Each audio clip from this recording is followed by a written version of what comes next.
All right, here we go. Okay, so thank you guys again for your consideration. Hello, online Week 1 Econ 101 students. I'm going to talk to them at the same time as I'm talking to you. So again, these videos are optional. This is my attempt to equalize the hybrid experience in that modality with the online modality. I will be trying to use this board alone here, and there will be no other students except you seeing me, along with these guys here seeing me. So they're all waving at you. So here we go. Week 1, Chapter 1, all right? The video is interesting for a couple of reasons. And onliners, I'm going to post my video on YouTube, which is how you're seeing this now, as well as the USA Facts video. What you saw was a bit dated. It's a year and a half old, and it is a good survey of the American economy. Your first day here, many of the topics that the speaker presented should pose more questions than answers, naturally, because you haven't taken the class yet. If we do our jobs together, all of us, you as students, me as your teacher, all right? We should watch this video again at the end of the term. And if we've been successful together, a lot more of that video is going to make sense. You're going to be clear and go, oh, that's that. Oh, yes, this, that. Okay, so one of my goals, for many goals, is that you will hear economic jargon, like what Balmer was talking about, and I want you to be able to get it. So if you were seeing it and you're like, oh, well, what is this? That's okay. That is intentional. Okay? Does that make sense? So it just occurred to me. I've never done this before either. We might watch that again at week 10. And I would be keen to see if you guys have more answers as opposed to questions then. All right? So, like I said, video will be posted there as well. Again, all optional, but for your benefit, the more you put in, the more you will get out. And that is my whole attitude for this class that we do together. All right. The readings, as I mentioned, should be done by our class time. So if you haven't done the reading, it's okay. But I am expecting you to do it because, again, if I teach it here and you make the time to get here, you will get more out of it. So this time I won't ask, but I will sprinkle in if I feel like it's super quiet that maybe you haven't done the reading. So I'm going to go on the assumption today that all of you have read Chapter 1. Fatima, right? What is the first word in Chapter 1 that basically underscores the field of economics? Oh, by the way, it's called cold calling. If you're uncomfortable, again, put your name tags down. But the idea is you have done the reading, and so I can ask you, and we could begin a Socratic dialogue. Fatima. I haven't read it yet. Okay, that's okay. So I need you to do the reading before you come to class because I will be doing this, okay? And it's good for you guys. Maybe a little uncomfortable, but good for you. Aiden. Is it Aiden? Yeah. Aiden. There's a word from which we will use very often in this class. Okay. Honesty is the best policy. It's on the board. But what is the single word that becomes really a cornerstone that upon which economics is built? Scarcity. Great. Leo, what is scarcity? Isn't scarcity kind of like the lack of, or like the kind of, it's harder to get. It's something that you can't get because there's not really demand for it. It's kind of scarce, as in they're not being. Yes, it's in there. By the way, I like real life lived experience and kind of street definitions. So there are book definitions to scarcity. I want you to read those. I want you to understand them, okay? But it is okay to talk about it in real life terms. Is it Gianna? Mm-hmm. Gianna, so tell me when you hear the word scarcity, how does that make you feel? There's a lack, restrict, or limited amount of resources available. Limited resources, okay? Economics, I told you I'm a nerd for economics. Economics is life. How we live, whether we realize it or not, is fundamentally affected by economics. How, Professor Joe? That's a great question. when we live in a place where what we want exceeds what we have, we live in a scarce environment, okay? Even Jeff Bezos, one of the richest people in the world, is scarce on time. No matter how much money we have in our pocket, no matter what resources as an economic unit, that could be you as an individual, that could be you in your company or a group or an association, we never have enough, or at least we feel that way, okay? And that underpins people's behavior and, most importantly, the decisions that they make. Got it? Okay, so now when you hear that, Natasha, is it up or down? Is it cool to talk? Down. Okay. Okay, down, fine. So this is good. You guys are getting, this is how we roll. Ideally, when you do the work, you will be up because, again, the more we talk, the more you learn, okay? You guys just get to watch. So, Mackenzie, now when you hear about scarcity, what is an example of scarcity in your life?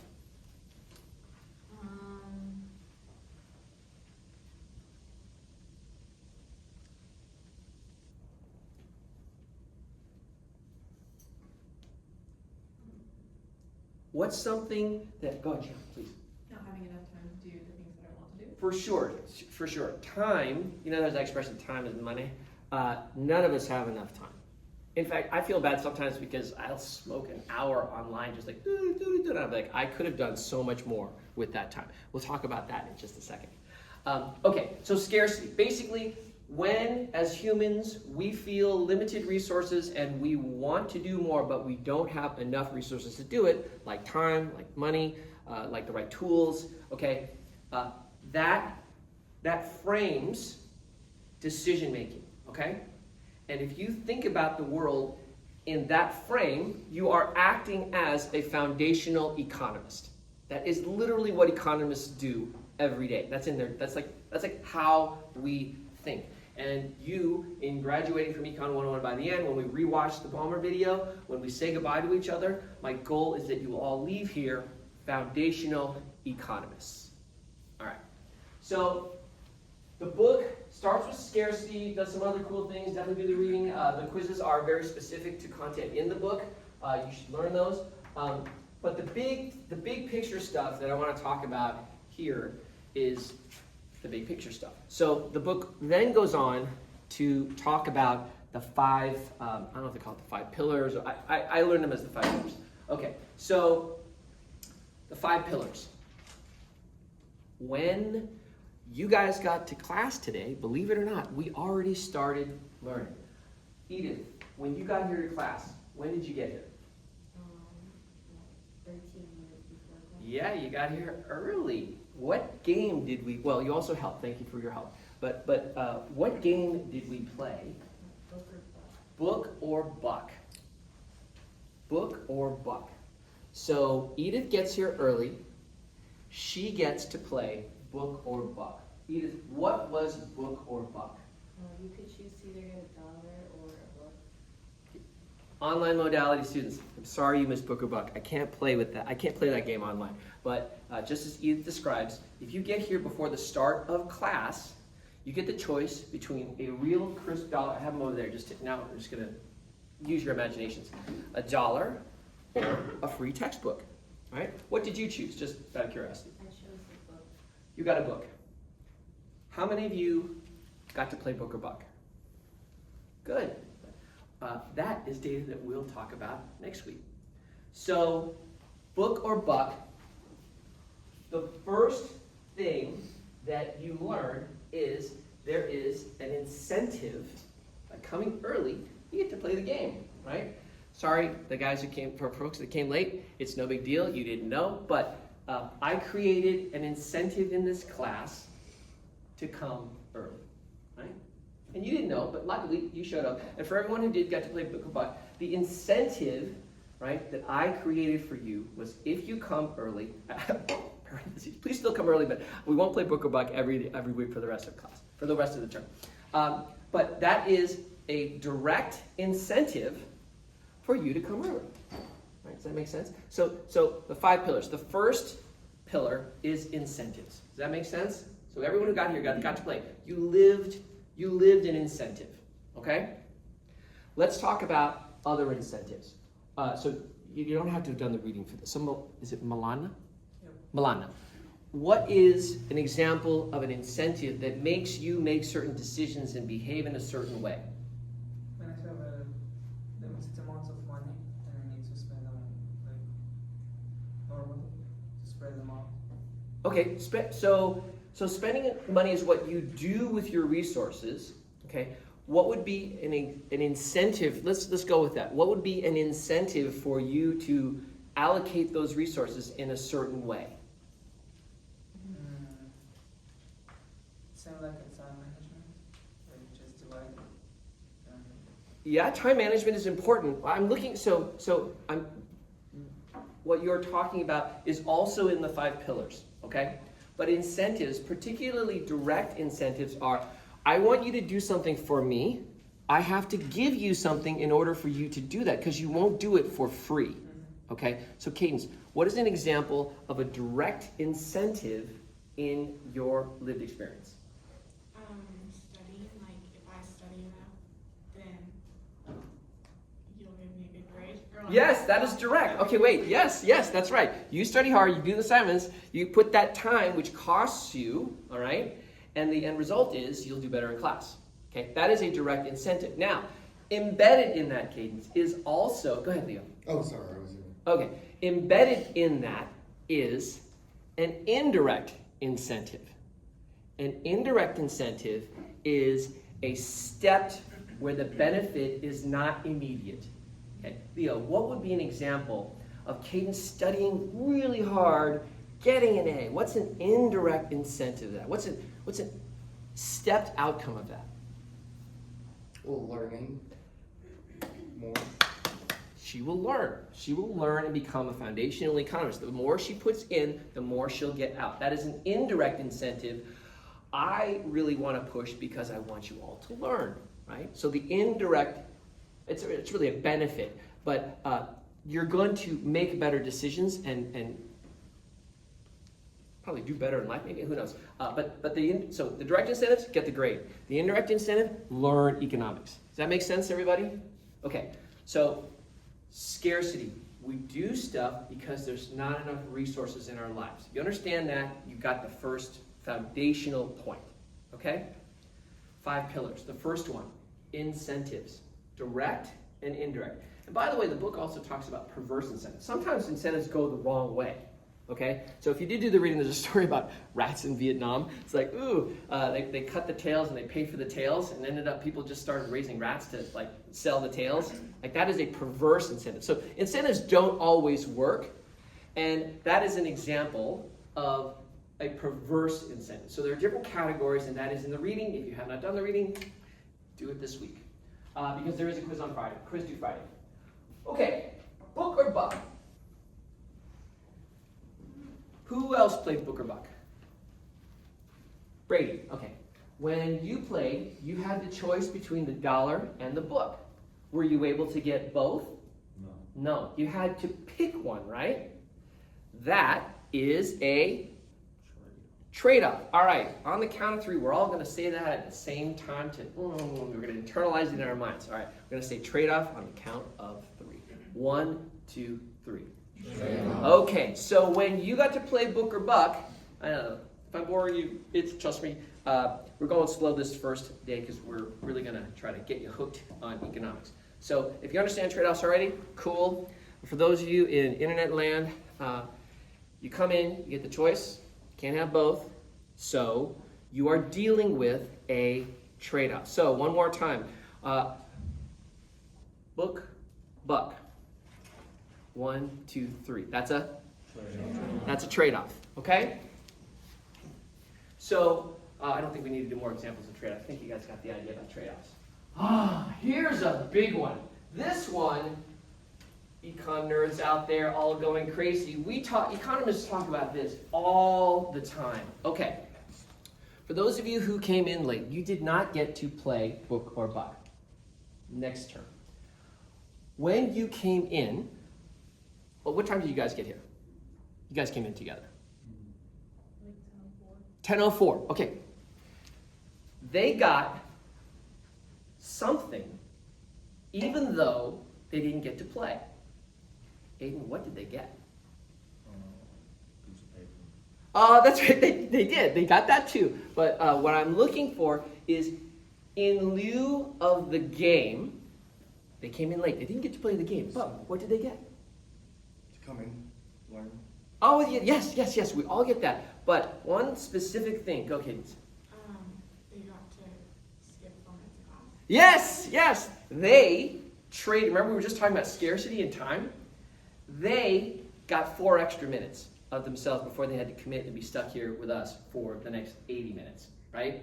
So good. No right or wrongs. Everyone's doing great. You guys, this is the easiest day in class because it's really like, because none of you actually are committed yet to this class. So you could take this and be like, this is not for me, and it's okay. This is the first week, okay? But in terms of the 5 pillars, okay, what you guys are learning just by showing up is that if you were late to class, you were late. You didn't get to play the game. But what you did get was a little more of your own time, okay? So opportunity cost, the book definition, is what resource you exchange for the decision that you make, okay? So let's go through another example of opportunity cost. Elliot.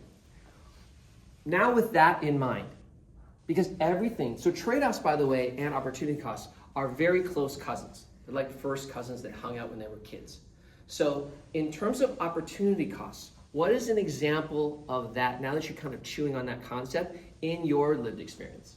Well, it kind of like relates to me, but it's also in the book, like cleaning behind the fridge before the guests come over. Like, they're not going to see behind the fridge, so you could spend your time doing something else. Like Ooh, reading something else. nice, and thank you for doing the reading. For those of you in internet land, I still want you guys to do the same cadence and have your reading done because we will have discussions, and I would still want you to be staying on the same cadence as the hybrid modality. So thank you all for reading today. Thank you for reading chapter 1. All of you will have read chapter 2 by next Wednesday in class. Yes, can I get an acknowledgement?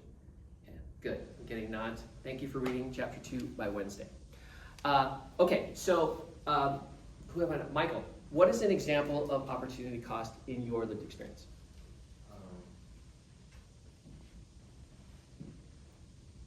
Don't know. Okay, well, you get 10 weeks to figure that one out, okay? We'll come back to you in week 10. Leo, what's an example of lived experience for you? Excuse me, what's an example of opportunity cost? Staying up late with friends, but not getting up in the morning.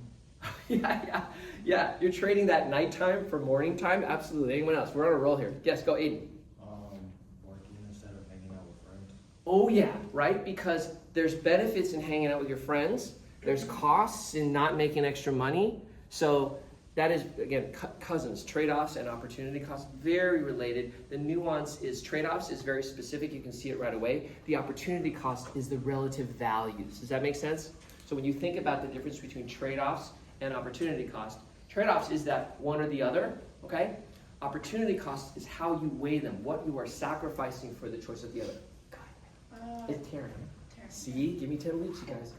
Like deciding which subject to study for if you have like 2 or 3 classes. Yeah. Like work to get done that night, trying to figure out which one you're going to do or study for. Scarce time, trade-offs on which subjects, weighing the opportunity costs of how you invest those hours to which subject. Like you have a certain amount of time to study and you need to figure out how long to study each subject. So Bingo. Yes. I think we're getting it. Okay. So normally I take a break. Is everybody okay? Because the trade-off I'll make is if we skip the break, I'll end class a little early. Do we have a feeling on that? Does anyone need to take a bio break or anything? Okay. All right. So we're gonna keep trucking. And so, by the way, the classes we end at 11:30. The lectures are designed to finish at 11:20. So what I'm generally going to do, all right, is I'm going to commit to the 11:30 that's in the syllabus, okay? But I will let you out early. So if we start leaving at 11:20, don't start packing your bags at 11:20 because I owe you until 11:30. Okay? So we're here until 11:30, right? So you can start packing up at 11:28. But I might leave. We'll be ending earlier because the lectures are designed for 80 minutes. Okay? Okay. So great. Let's keep going with the 5 pillars. Another favorite one of mine. Who's hungry? Who didn't have breakfast today? Okay, all right. did all three of you come in early? Okay, so you guys didn't read, so you can read. Did you read? Yeah. Okay, so Aiden, what I have, you can't see Aiden, but you can see these. I don't have gloves. You're gonna trust that I wash my hands. Okay. What is this? Come on, this is easy. You didn't have to do the reading for this. This is one M&M, right? Okay, I'm gonna feed this to Aiden. All right, Aiden, here you go. All right, this could take a while. Go ahead, Aiden. Hurry up. We don't got time. We gotta go. People want to leave early for class. Yeah. And if you need some water, does anyone have water we can share with Aiden? He might need water. All right, no worries. Bring water to class. Okay, but that was good, right? Aiden just finished his first peanut M&M. I'll join you. I didn't have breakfast either. Okay. There you go. Still good. Guys getting where we're going?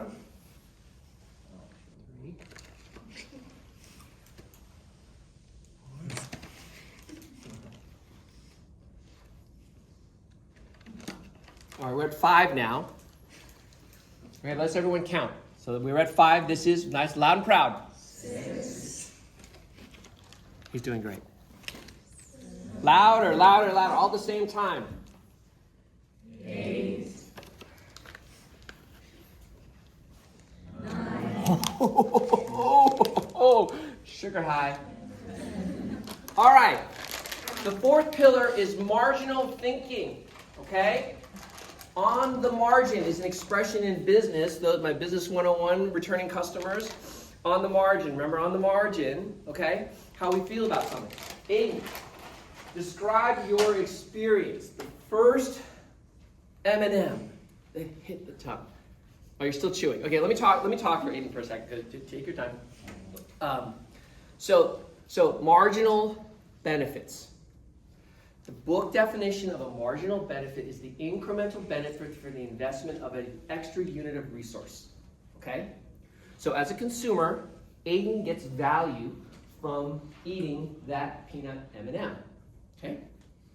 I am supplying an unlimited amount of M&Ms at no cost to Aiden. So he can continue to consume forever for free an infinite amount. Well, up to an infinite amount. You could have finished the bag. It would have gotten you another bag because I'm trying to teach a concept. Okay? So now Aiden's done with the 10th. Good job. Man, if you just said, I have an allergy to peanuts, I would have dropped to the floor. Okay, so the second one, still pretty good, right? Okay, now, remember the value, the feeling you got from the first M&M, okay? And now, please, don't mess me up, I'm teaching a thing here. Describe the value, the pleasure you got out of the 10th. Just tastes like all the other ones. Okay, so suspension of disbelief. So kind of just roll with me here. The concept that I'm trying to teach you is that as Aiden continues to consume more and more, okay, maybe the first 10 for him was pretty good because he didn't have breakfast. He's still hungry. But if we had gone into lunchtime and I had fed you your 367th M&M, okay, now I want you to use your imagination and describe how it would have felt to have consumed that one. Probably would have felt sick. Yeah, you're right. So that's when we have to start thinking about the marginal cost. When you consume 360 peanut M&Ms, you might feel not great, right? Yeah. Okay, so thank you for participating. Yeah, tell your dentist you brushed after that. Okay, so the idea of marginal thinking is that each incremental unit of whatever you consume, right, or produce, actually, we'll talk about the flip side in a second. Every incremental unit that you consume of something provides you less marginal benefit. It's kind of, got it now? Idea? That's marginal, okay? On the flip side, if you're working something and you cost, like let's say we're going apple picking, okay? So if you and I go apple picking, tell me what your name again is. Natasha, okay, I'm not calling anybody, I'm just using it as an example. Okay, so Natasha and I go apple picking. It's a beautiful morning, our baskets are empty, we're really excited, we're just doing this, right? And we're seeing these beautiful apples and we're really happy. Okay. By 4 o'clock, after 8 hours of staying there with very heavy bushels, all the easy fruit is gone.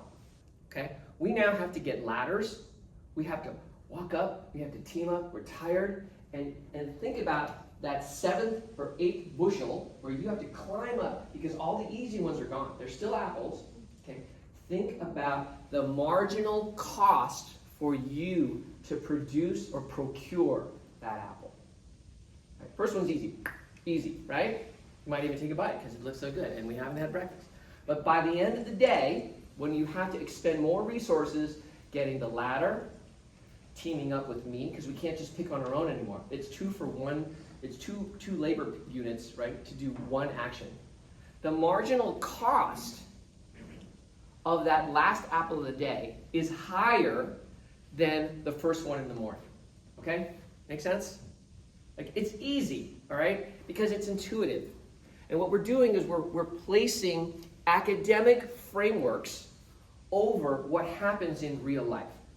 And what's important about that as economists is we are learning, I'm teaching you, okay, how to frame the way people act and the decisions that they make in economic terms.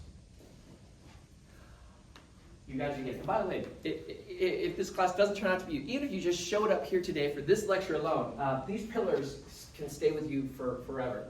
And so the last one's the best one. Trade. So we will talk a lot about trade. We will talk about it in microeconomic terms. You will learn the theory about it during this class. And we will also talk about it in macroeconomic terms as countries trade with each other. And we will talk about tariffs, which have incredible impacts in our national economy. Okay? Fundamentally, though, you got to get the concepts first. So the last pillar we're going to talk about is trade. It's not in the book, but I love Scrabble. A fancy word is autarky. Okay? Let's talk about autarky. First, we've got to spell it. So, onliners, this is for you're like, why are you watching an empty board? Okay, this is just for fun. Okay? Autarky is the state in which the state is in like the present state, like state of mind, not a state like California. The state of autarky is when an economy, like a country or an economic group, like a cult that lives off in the woods and doesn't interact with anyone else, okay? Where a unit, an economic system, which is either a group, an individual, a hermit, or a country like North Korea, does not trade with any other economic systems. An autarkic economic system could be a hermit. An autarkic nation would be like North Korea.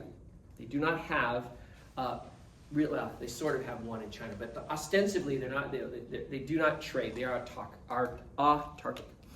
The size of that system's product, the size of that economy, is limited, and empirically just means we have examples of this. Empirically, we know autarkic systems are very small. They're typically very small. If you're a hermit and you live out in the woods and you're by yourself, your system's pretty small. You have to make and consume everything all in a bubble, okay? And so the converse of autarky is trade. And the idea underneath that is so if we go from the hermit to Leo and Brady, we double the population, and all of a sudden these two are in the remote woods. They can do a lot more teaming up than they could alone. And the reason is because in almost every system, the minute you get more than a single user, and we'll talk, this is hypothetical, right? Economists live in a theory, and so we have to create models. The model of when there are two together is, the most likely scenario is Brady is better at one thing and Leo is better at another, okay? And so what you get is a is a growth, is a multiplicative effect, because hypothetically, you need wood, you got to catch rabbits. Brady might be really good with an axe. The opportunity cost of Brady's time is much lower for wood. He's better at chopping wood. Leo may be better at hunting rabbits. So that is what we call comparative advantage. We will talk more about it in class. Everything we touched today, we will repeat again, we will talk about it, okay? So inside trade, so inside this last pillar is the idea. So autarky, you're just one. When you're +1, you can trade, and the reason you trade is because of comparative advantage. I'm going to spell it out because we got time. All right. Comparative advantage. Brady's better at chopping wood. Brady just chops wood. Leo's better at hunting rabbits. Leo hunts rabbits. In Totalia, we will go through the math on this. In Totalia, their little world is better off. They're going to have more rabbits and they're going to have more wood because they're going to share and they're going to trade. They're going to barter. They're going to cooperate. And in cooperation comes economic growth. Any questions about that? Okay, we will talk more about that, so stick with class. There is a term called absolute advantage. Leo, you could be better at both. That's also a scenario. You're just like, one hand, and grabbing the bunnies. You'll still be made better off if you work with Brady, and we'll show that mathematically too. Okay, so a subnote of this under comparative, there are situations where trading partners will have absolute advantage, but they will still trade. They will still be made better off because of trade. Okay, 5 pillars. So when we live in a world where there isn't enough stuff for all of us to do everything we want, like unlimited M&Ms all day, right? And even in that case, right, there's marginal. Okay? If you believe and you make the assumption that we live in that kind of world, then the 5 pillars that we just went through today, right, are how people will make decisions. And if you start to use these frameworks, which we will revisit during the course, you will come to see incentives, direct and indirect, as well as perverse, those happen, okay? Incentives can create behaviors and decisions. We all make trade-offs every day in our lives. The rest of today, you will notice trade-offs. Every decision you make effectively will be some kind of trade-off. And I challenge you between now and next week, okay, this isn't homework, but if you're going to get more out of this class, when you have to make a decision, cadence, think about that trade-off. Think of it as a trade-off, and you will become an economist. Opportunity costs for my late joiners, right? Not bad, just economics. There's no good or bad in economics. That'll be part of next week's lecture. We are like social scientists here, okay? There's no good or bad in economics. There's no should in economics. We're like scientists observing human behaviors through this lens, okay? So when we talk about opportunity costs, not good or bad, should you come early or not to class? Actually, an economist would not say should or not. It's just what you miss versus what you get. That makes sense? Although I would like you guys to come to class because I have so much good stuff I want to share with you. And then marginal, we got a good example. In your own lives again, between now and next week, I want you to think about where you experience marginal benefit, marginal cost, marginal value. It's in our discussion groups. So that one is homework. Some of you have already posted. Thank you, my early posters. So this week, we will be discussing online, in between lectures, marginal value. So I want all of you to think about it and share with each other in discussion between now and next week, okay? Trade, one of my favorite topics. You know, we might return to Brady and Leo in the woods. We might find Elliot and Mackenzie on an island. We'll see. We'll play some games and we'll figure that out. But the idea of comparative advantage has been written about and synthesized by academics for centuries. Adam Smith, 1776, talks about comparative advantage in the wealth of nations. So this is something that's been around for a while. It has been studied a lot, and you will learn it in sort of this roadway of social scientists. Okay, so really quick, I am going to let you guys out early today. Let's play a game. In the video, actually before the game, there is one more thing in chapter 1 which is important, and I want to talk about it. It's called the circular flow. All right. What does that mean? Okay. You will read about it. You will understand what circular flow is from an academic perspective. Here's what we'll do in talking about the circular flow. Okay. When people make stuff, what do they do with it? They sell it. They sell it, right? Okay. When people sell stuff, in exchange for the stuff, what typically do these economic systems, these companies or people get? They get money. That's right. Currency is used to exchange for value, and that currency has a particular value. And when that economic system, that person, like either Gianna, when they make something in their company and then they make sales and they make net income, right? What do they do with their own money? They consume stuff. That's right. They buy other things. We all consume stuff. We consume food. We consume clothing. We consume gas. We are all economic systems, okay, that interact with other economic systems. So microeconomics, we're going to talk about that later, but we do a little bit now. Under economics, you've got microeconomics, macroeconomics. The definition of micro versus macro is very simple, okay? In micro, we talk about economic systems. Leo is an economic system. Leo is a student. He studies things. He may work part-time. He produces services to other people with his labor. Leo produces and is part of an economy. Leo makes things. Leo receives things. All right? We are all economic systems individually. We all make independent economic choices as economic systems, and we are all flowing in a local economy here in Clark County. Okay? So the idea of circular flow is that as we produce and consume, as do others, we kind of all are in this giant blender of economic activity here in Clark County. Macroeconomics is the study of interactions, those same kind of interactions between countries. The only difference between microeconomics and macro is the unit of measurement. Does that make sense? What is a unit of measurement? Mackenzie is an economic system. She is an individual, okay? Ecuador, in economic terms, is an individual country. So Mackenzie thinks about her income every month. She's got expenses, right? And she's making decisions that are improving her economic status, right? Not status like Gucci, economic status like, is she making more than what she's consuming, right?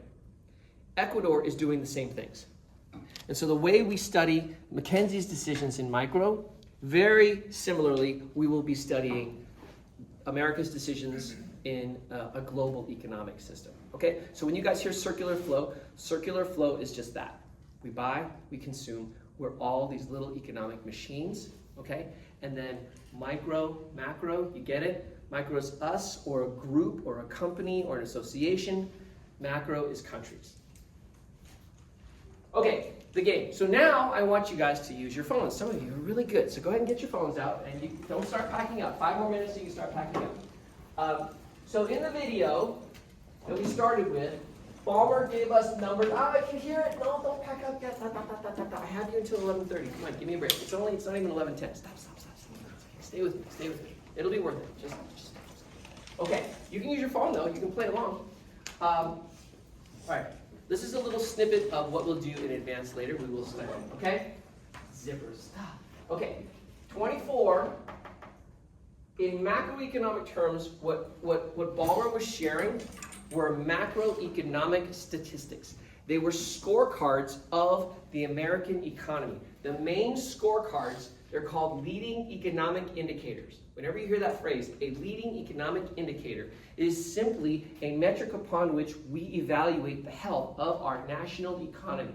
The first big statistic is GDP. It is gross domestic product. It is a collection of a basket of goods and services that we track. Okay?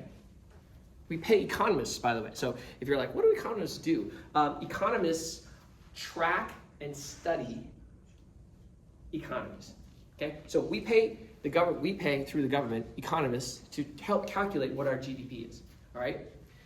Gross domestic product is a bucket of goods that we study quarter to quarter, year on year. So last year, GDP growth, we were growing last year in 2024 at 4% a year. That is very healthy growth. That is a good general number that we like to see. So right now we're closing in on the third quarter of 2025. Can somebody look up 2025 GDP, latest GDP? Okay, now while you're doing that, the second main leading economic indicator is inflation. All of us are affected by inflation. I read all of your introductory statements and what you were interested in, and about 90+% of you all were curious about inflation. Inflation directly impacts us microeconomically because we live with higher prices than what we were used to even a couple of years ago, okay? So inflation is literally, and we'll talk about why, but here's the secret sauce. Inflation is literally a function of money supply. It is that simple. There is no magic to it. When we put more money, more cash into the economy, we inflate it. It is that simple. Okay. Now, there's reasons why, all right, we'll talk about that, and that's important to know. But fundamentally, what causes inflation is the supply of money. It is that simple. Now, it still affects all of us because when our wages, our real wages, real just means when they're adjusted for inflation, okay, we feel the pinch because we feel that stuff around us costs more and what we make doesn't rise at that same rate, okay, we feel poorer. We feel like we are making less. And as economic systems, we have to make different decisions, okay? So inflation is a big one. So does anyone have to go? The latest data shows that real GDP increased at an annual rate of 3.3%. 3.3. Okay, that's still pretty good, by the way. And so, by the way, does anyone know what a recession is? What's the definition of recession? I think it's 2 consecutive quarters with downward GDP. Isaac, been in my class before. Boom, that's right. So on an annual basis, okay, when GDP goes negative, and we're going fast here, but it's okay. When this goes negative for 6 months, economists decide that we are in a recession. That means our economy, our macro economy in the US is contracting, okay? Because these things take time, they move slow, all right? So if we see 2 quarters of that number go negative, we're in a recession, okay? 2008 went negative for 12 quarters. That was the Great Recession. What is inflation right now at? CPI, Consumer Price Index. So that's the other thing. CPI we'll talk about. CPI is the Consumer Price Index. It is another basket of goods that economists watch that tell us how expensive things are getting. Does anyone want to pull? Someone start pulling that out. The last one is jobs and another one, jobs and unemployment rate. The unemployment rate here was about 3+%. Very good unemployment. In other words, who's looking for a job that is work able, part of the workforce, that is not able to find work over a period of time? So who's got inflation? 2.92. Really? Okay, good. That's surprising me, but okay, 2.92. So that's also good. It's been bad, so we're at a higher level. It's cumulative, okay? But right now, if that's at that level, that's kind of where economists also like to see it. Who's got unemployment rate, the main U.S. unemployment rate? Anybody? Leo's got it. 4.3%. 4.3. All right, so these are all generally still really good statistics. That when we look at numbers like this, macroeconomically, we're like, yeah, we can talk about how we feel, but remember, as economists, we're just looking for the numbers. We're like spot. So in 2024, this is a good number, good number, good number. These are still, by and large, good numbers. Interest rates we'll talk about. They're very different. What's prime right now? Leo, go for it. I think it's like 6. It's like 6 plus. Sorry, prime, yeah. Wait, what is prime? Just put prime rate right now. Prime is the rate at which the federal government, which we loan money to banks, by the The way. current prime rate is 7.25. 7.25. Okay, so we're technically correct, still 6 plus 7.25. So that is on the high end for where we've been, and that is on purpose. We will talk about why. There's reasons why that rate is the rate, and you can't arbitrarily move it. You need to trust some bankers to move it. All right. I promise we finish early. We're at 11:15. Now, please start packing up. If you have any questions, I'm going to hang out for a while. Again, this is week 1, so I know you guys are all making your decisions. Thank you, onliners. I will be posting these weekly from here on out, and optional, but this way you get the same experience as the hybrid modality.